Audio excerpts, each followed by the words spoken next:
take a look at your screen right here as a new video clip released by the Trump administration shows the launch of the U.S. strike conducted Christmas Day on Islamic State forces in Nigeria. President Trump announcing the powerful and deadly strike, he says, on Christmas night, weeks after first accusing the West African country's government of failing to stop the persecution of Christians. Trump did take to Truth Social to post this right here, and this is just a portion of it. He says, tonight, at my direction as Commander-in-Chief, the United States launched a powerful and deadly strike against ISIS terrorist scum in northwest Nigeria, who have been targeting and viciously killing primarily innocent Christians at levels not seen for many years and even centuries. I have previously warned these terrorists that if they did not stop the slaughtering of Christians, there would be hell to pay, and tonight there was. U.S. Ambassador to the United Nations Mike Waltz had this to say when speaking to Fox News back in November. Clergy are being beheaded. Yeah. Churches are being burned, families chased out of their homes simply for wearing a cross. We know how to take down terrorist networks, but we've done it all over the world. But I think there's a lot of other things we can do before that. The country of particular concern unleashes sanctions, withholds our aid, and we're seeing the Nigerian government move. And you are taking a look at the post here from Ambassador Waltz. He posted on the strike last night, kind of quote tweeting what President Trump had to say, saying, quote, "Merry Christmas to the Christians in Nigeria and around the world who know tonight that the President of the United States will fight for them," end quote.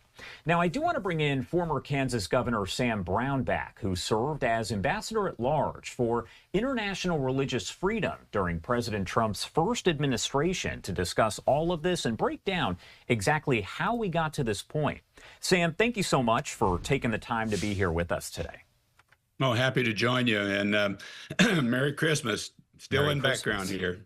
Yeah. And first off, can you break down for me, Sam, kind of how we got to this point? It's been building for really 15 years, I would say. You've really got a group of terrorist organizations, and I call it a terrorist convention that's taking place in Nigeria. This is the area they're concentrating on for the next caliphate. They lost in the Middle East. Now they're moving to this region in West Africa. They've destabilized several governments in the region. You've also got the Chinese and the Russians meddling in this region.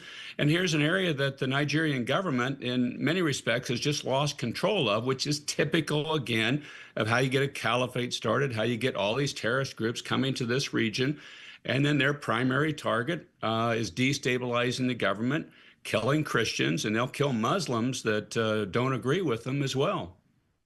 And right here, as we pop this up, this is a post from U.S. Africa Command, AFRICOM. They say, at the direction of the President of the United States and the Secretary of War, and in coordination with Nigerian authorities, U.S. Africa Command conducted strikes against ISIS terrorists in Nigeria on December 25th, Christmas there.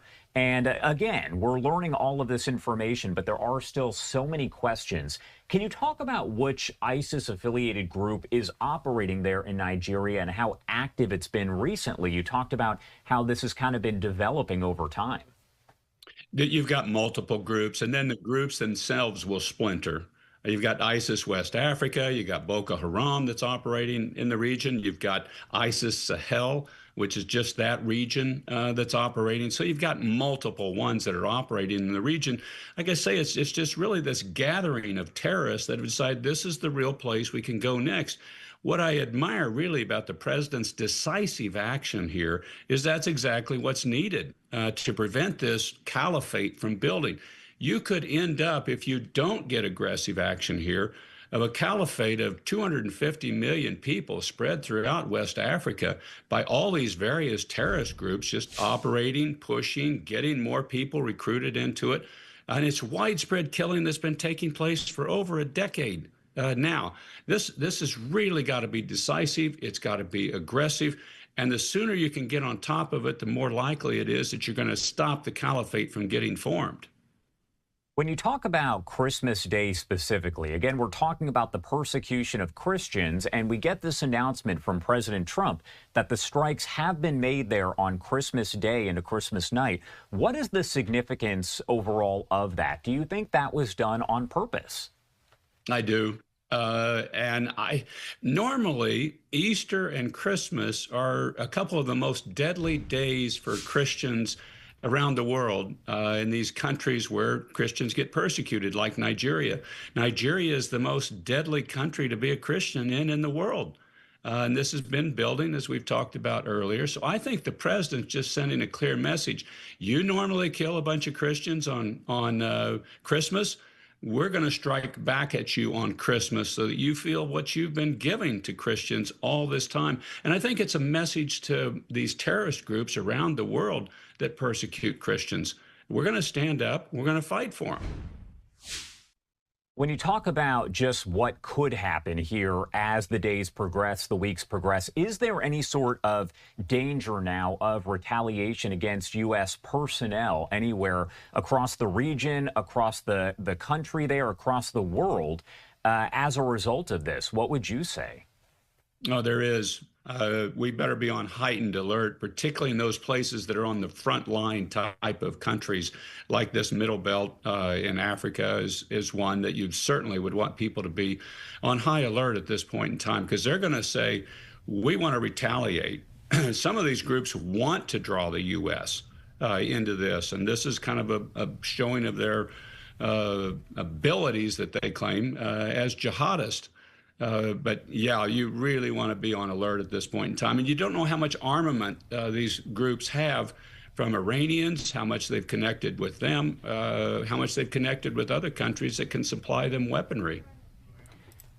As far as U.S. relations there with Nigeria, where does all of that stand? And did Nigeria help out with this? Does this have any sort of impact on the U.S.-Nigeria relationship? When talking, of course, not about ISIS in Nigeria, but the Nigerian government. I was pleased to see that this was done in cooperation with the Nigerian government. I was concerned that we were just going to go in and they were going to go, wait a minute, we don't want this.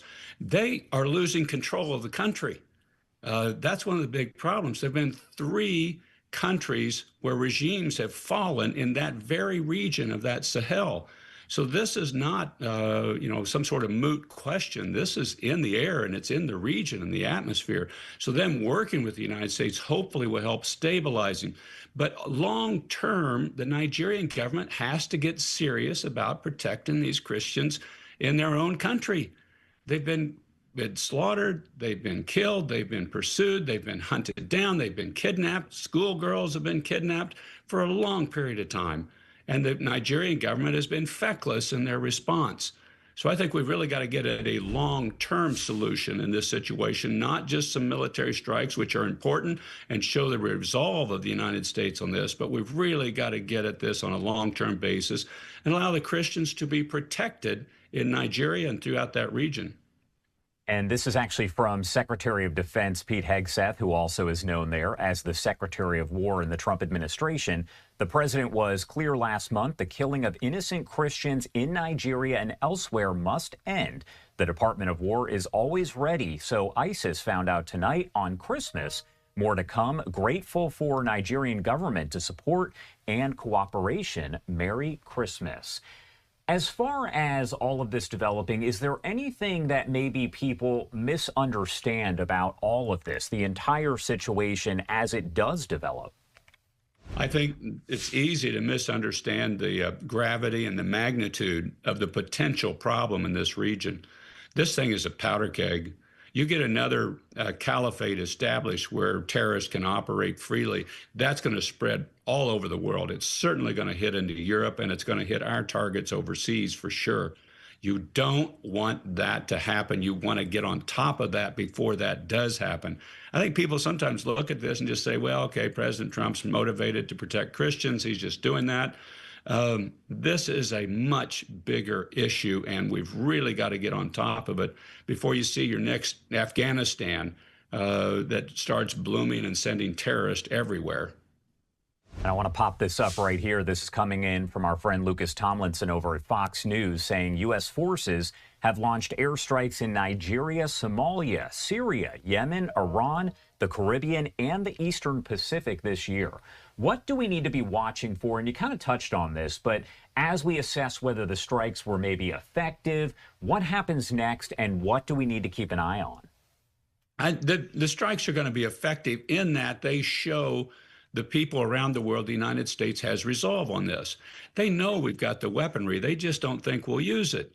President Trump will use it. You don't want to make the guy mad. You've made him mad.